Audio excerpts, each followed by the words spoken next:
įdubę, pajuodę paakiai ir maišeliai paakiuose.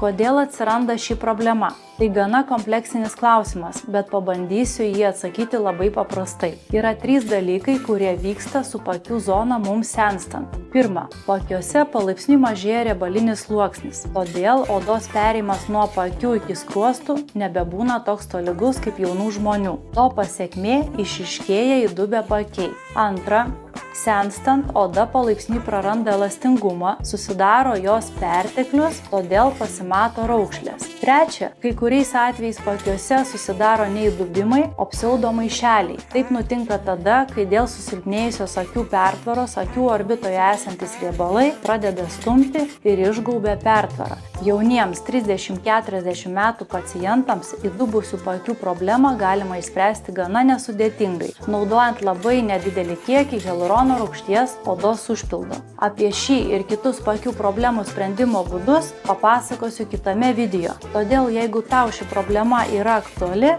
pasek šį profilį.